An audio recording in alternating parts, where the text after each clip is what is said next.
परिवहन मंत्री प्रताप सरनाईकजी, शिवसेनेचे उपनेते जिल्हा संपर्क प्रमुख रवींद्र फाटकजी, आमदार राजेंद्र गावितजी, आमदार विलास खरेजी, जिल्हा प्रमुख निलेश तेंडुलकर, जिल्हा प्रमुख वसंत चव्हाण, सौ शीतल कदम, महिला आघाडी जिल्हा संघटक, सुदेव चौधरी, सलीम खान, प्रिंस सिंग, अश्विनी चव्हाण, सर्व उपजिल्हा प्रमुख, जिल्हा सचिव, युवा सेनेचे सर्व पदाधिकारी, महिला आघाडीचे सर्व पदाधिकारी, नगरसेवक आणि माझ्या सर्व कार्यकर्त्या, भगिनी आणि बांधवांनो आणि पत्रकार मित्रांनो, खरं म्हणजे नगर परिषदेच्या निवडणुका आज काही ठिकाणी मतदान सुरू आहे. 2 तारखेला काही लोकांचं मतदान झालं आणि उद्या निकाल आहे. आणि मला वाटतं उद्या देखील संपूर्ण महाराष्ट्रामध्ये महायुतीलाच प्रचंड असं यश या राज्यामध्ये मिळालेलं आपल्याला पाहायला मिळेल. लोकसभा आपण जिंकली, विधानसभा आपण जिंकली, आता येणाऱ्या महापालिका देखील महायुतीने आपल्याला जिंकायच्या आहे. महायुतीचा भगवा फडकवायचा आहे. त्याच्यासाठी आपण आज या ठिकाणी एकत्र आलेलो आहोत. मी येताना पाहिलं की हॉलमध्ये देखील जागा नाही, बाहेर आपले पदाधिकारी कार्यकर्ते थांबलेले आहेत. मी त्यांना देखील भेटून आलो. निलेश, काय हॉल काय कमी पडलं का? अरे आता आपले पदाधिकारी ताकद वाढली आहे इकडे आणि पुढच्या वेळेला सर्व पदाधिकारी कार्यकर्ते यांच्यासाठी पुरेल एवढा मोठा, मला वाटतं जाहीर सभा आपण मैदानातच घेऊ. आणि इथं गेले अनेक वर्षाचा कारभार आपण पाहिलेला आहे आणि तो कारभार आपल्याला परिचित आहे. गेले अनेक वर्ष या भागामध्ये विकासापासून वंचित राहावं लागलं या सर्वांना. मगाशी सुदेश चौधरी म्हणाले की ठाण्यासारखं करा, कल्याणसारखं करा, मग त्यासाठी तुम्हाला इथं महायुतीचा भगवा झेंडा फडकवावा लागेल.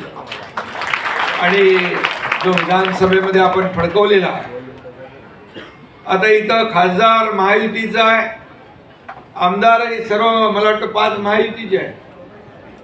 त्यामुळे महापालिकेत देखील महायुती आल्याशिवाय राहणार नाही अशा प्रकारचा विश्वास या ठिकाणी मी व्यक्त करतो. आणि आपल्या लाडक्या बहिणी ज्या आहेत, मी नगर परिषद नगरपंचायतीच्या निवडणुकांमध्ये महाराष्ट्रात फिरलो, मला एक वेगळं चित्र पाहायला मिळालं.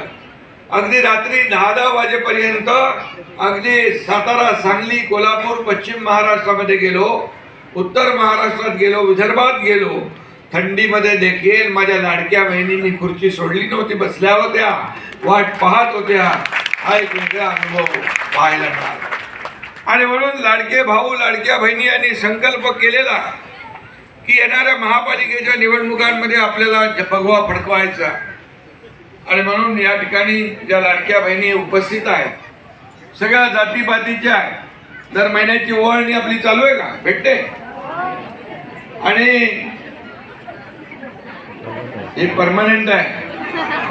मुख्यमंत्री माझी लाडकी बहीण योजना, लेक लाडकी लखपती योजना, एसटी मध्ये 50% सवलत, मुलींचं उच्च शिक्षण मोफत, शेतकऱ्यांचे काय तर आपला शहरी भाग आहे, परंतु इतर वयोश्री योजना, इतर योजना आपण केल्या. या योजना सगळ्या सुरू राहणार. कारण काही लोकांनी या योजना बंद करायला घेतल्या होत्या, योजना कोर्टात गेल्या होत्या बंद करायला, परंतु तुमचा हा एकनाथ शिंदे मुख्यमंत्री होता, त्यामुळे दिलेला शब्द पाळणारा हा मुख्यमंत्री आहे. आणि म्हणून कोणी माहितीला आला तरी लाडकी बहीण योजना कधी बंद होणार नाही हा शब्द आहे. आणि एवढ्यावर तुम्हाला ठेवणार नाही आम्ही. आणखी याच्यामध्ये मला पत्रकार विचारतात 2100 रुपयाचं काय, बोला योग्य वेळी तेही देणार, योग्य वेळी तेही देणार, जे जे आम्ही बोललोय ते करणार. आमच्या लाडक्या बहिणींना स्वतःच्या पायावर उभं करायचं आहे. कारण एकनाथ शिंदेने गरिबी पाहिली आहे, माझ्या आईची पत्नीची तगमग पाहिली आहे, काटकसर पाहिली आहे, महिना कसा चालवायचा पाहिलंय आणि त्यातूनच लाडक्या बहीण योजनेचा जन्म झाला. आणि म्हणून ही लाडकी बहीण योजना एक अशी गेम चेंजर योजना आहे की अनेक सक्सेस स्टोरीज आहे. अनेक माझ्या लाडक्या बहिणी एकत्र येऊन छोटा मोठा व्यवसाय करू लागल्यात, प्रपंचाला आधार देऊ लागल्यात. या ठिकाणी स्वतःच्या सहीने स्वतःचे पैसे काढण्याचा अधिकार तुम्हाला मिळवून दिलेला आहे. आणि त्यामुळे हा गेम चेंजर ही योजना सगळ्यात आवडती योजना माझी कुठली असेल मुख्यमंत्री पदाच्या कारकिर्दीतली तर लाडकी बहीण योजना. त्यामुळे यावेळेचं गणित वेगळं आहे. या लाडक्या बहिणी पूर्णपणे आपल्या बाजूने उभ्या राहिल्याशिवाय राहणार नाही. जसं विधानसभेमध्ये चमत्कार घडवला, अनेक लोकांना वाटलं की महाविकास आघाडीचं सरकार येईल, सगळी पदं वाटून घेतली होती. इथल्या लोकांनाही वाटलं होतं, इथल्या लोकांनी पदं वाटली होती, भले यांचं टांगा पलटी होईल, पण टांगा पलटी समोरच्यांचा झाला, घोडे फरार झाले. आणि आता इथं काय काय काय लोक येतात, भव्य मव्य काय सगळे एकत्र येतात काय.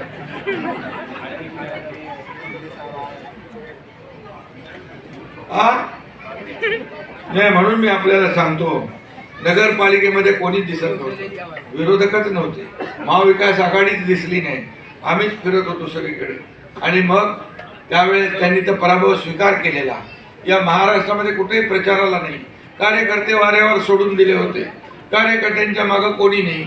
आणि म्हणून इकडे एकनाथ शिंदे ज्या ज्या ठिकाणी गेला तिथं पाहिलं, तिथले कार्यकर्ते भेटले मला, आपल्या लोकांना भेटले, प्रत्येक. म्हणून माझ्या लाडक्या बहिणी लाडके भाऊ एवढ्या मोठ्या प्रमाणामध्ये महाराष्ट्रामध्ये एकत्र येत आहेत, विकासाच्या या कारव्यामध्ये सामील होत आहेत, शिवसेनेच्या सोबत येत आहेत. शिवसेनेचा कारवा मोठा होत चाललाय, बाळासाहेबांचा विचार पुढे जातोय, राज्यामध्ये देशामध्ये पुढे जातोय.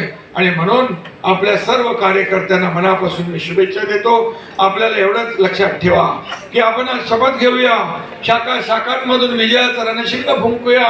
आज आपण शिवसेना मजबूत करण्याची शपथ घेऊ, आज आपण शपथ घेऊया हिंदुत्वाची शान राखण्याची, शपथ घेऊया राज्याच्या प्रगतीची, राज्याच्या समृद्धीची, आणि शपथ घेऊया विरोधकांना चारी मुंड्या चित करण्याची, आणि शपथ घेऊया या वसई विरारवर महायुतीचा भगवा फडकवण्याची.